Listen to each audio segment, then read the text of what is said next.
You know, this whole thing about reading from right to left, I discovered that it isn't as hard as I thought it was.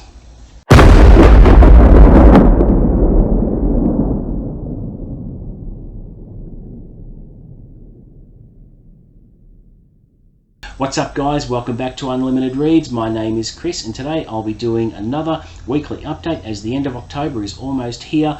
Just can't believe where the year has gone. So what did I get up to this week? Well, on Tuesday, new release day, Lee and Andrew Child released their latest collaboration for book number 27 in the Jack Reacher series, which is one of my favorite series of all time. It's called No Plan B, and I have done a spoiler-free review on the channel. If you haven't seen it yet, it is up now, where I'll go into a little bit more detail about it. But one thing I will say in this video, that I was really surprised with the quality. It's the third collaboration that Lee and Andrew Child have done, and it's the best of the three of them, and it gives me faith that you know, Lee Child has retired and he's hanging up his writing tools, and Andrew, after the next collaboration, will go on his own with the Jack Reacher franchise, and it gives me faith that he's got this. He will do well for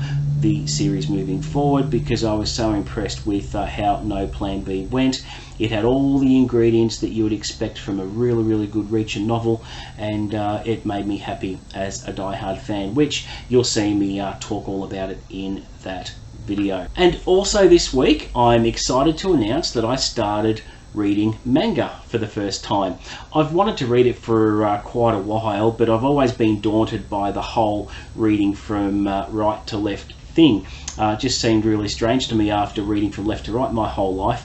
I had been looking around on the internet, seeing what other booktubers have been reading, and I am a fan of horror, obviously, so a logical choice that I decided to go with was Kirosagi Corpse Delivery Service. Now, the writer and illustrator, forgive my pronunciation if I get it wrong, but it's EJ Otsuka and Housui Yamazaki.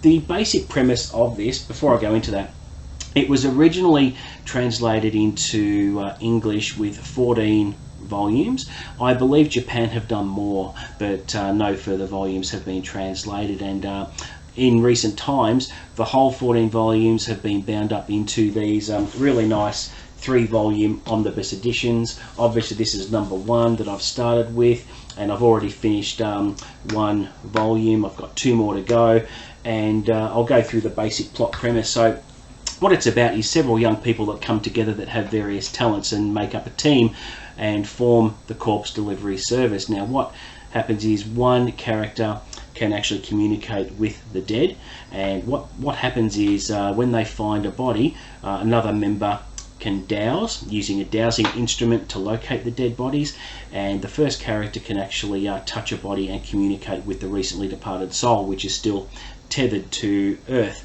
And what he can do is converse with the soul, and the soul will reveal any of its wishes that it wants carried out. For example, you might have a recently deceased person whose soul is hanging around, and when talking to the soul, it will say, "I'd like to be buried here next to my wife," or "Someone stole money from me, I need it back," or you know, different assignments that they get over the course of the books. Now I'm only, as I said, I'm only 1 volume in, but I'm hooked. I had no idea manga could be so fun. What makes it easy is how easy the narrative flows with the pictures and whatnot. I find the dialogue very short and snappy, and the plot advances along at a really quick pace, and the artwork of course is stunning throughout, and it's just a visual feast. It is such a fascinating medium, and for me to try it for the first time and like it, I really surprised myself. Yet another way for me to step outside my comfort zone and try something new.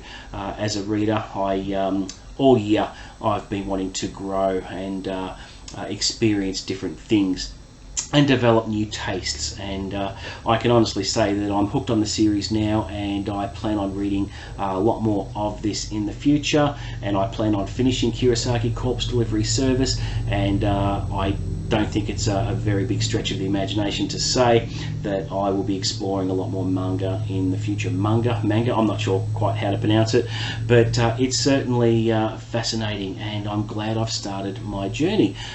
It will hurt the wallet a little bit with getting the other omnibus editions, but you know, it's really exciting, and I'm looking forward to reading a lot more. Hopefully I will finish the next 2 volumes over the weekend, because the start of November is coming and I've got a fairly loaded plate, let me tell you. But having an absolute blast with the manga, and yeah, really looking forward to more of it. Oh, one thing I will add, something quirky. One of the team members has, he's a young kid, and he has a sock puppet that channels alien consciousness, and it just pipes in whenever it wants to. So it's different, let me say that, and quite original, but yeah, a lot of fun. As to what I've been watching, haven't really watched anything really. It's all been about my reading. I've been tied up with no plan B. And the other week I did finish Lonesome Dove, which was fantastic, so I haven't left a lot of time to watch anything, but I plan on catching up on a few Netflix shows and movies over the coming couple of weeks, so there you go. Now, I do have a little bit of show and tell for you. Yesterday I did a little bit of book shopping, which is a rare treat, and I actually managed to find, hidden away in an antique mill market, a copy of Contact by Carl Sagan, in hardback, in superb condition. I've wanted to read this for quite some time, and I've been tossing up whether I buy a brand new copy, because it has been reprinted quite a few times, and there are very attractive covers out there. But I came across it and I just grabbed it. It cost me $10, which I thought was pretty reasonable. And what I'm looking forward to most about reading the book, I've seen the movie starring Jodie Foster and Matthew McConaughey at least 20 times, and that's, I'm not joking. About 20 times I've seen it.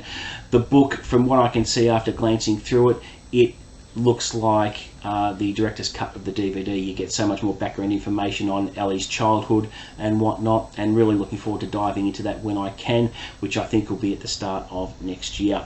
The other book I brought was The Godfather by Mario Puzo, which is really a bucket list book, and I saw it there in another store, and I just thought I had to have it. It looks like it's very easy to read. The movie is that famous, it's just not funny, and I like the movie, and I just thought, look, I'm very impressionable, and other booktubers have talked about this book and praised it up, and I thought, well, look, I'm going to get myself a copy and read it. So there you go, exciting times ahead for the channel. I'm really looking forward to trying new things and looking forward to putting out a lot more content, and yeah, very exciting for what November is going to bring. So that is it for my weekly update. Thank you very much for watching. Please don't forget to like and subscribe. Offer up any comments below. I'll always respond to those. I'm always up for a chat, and yeah, let me know how your week went. But until next time, see you later.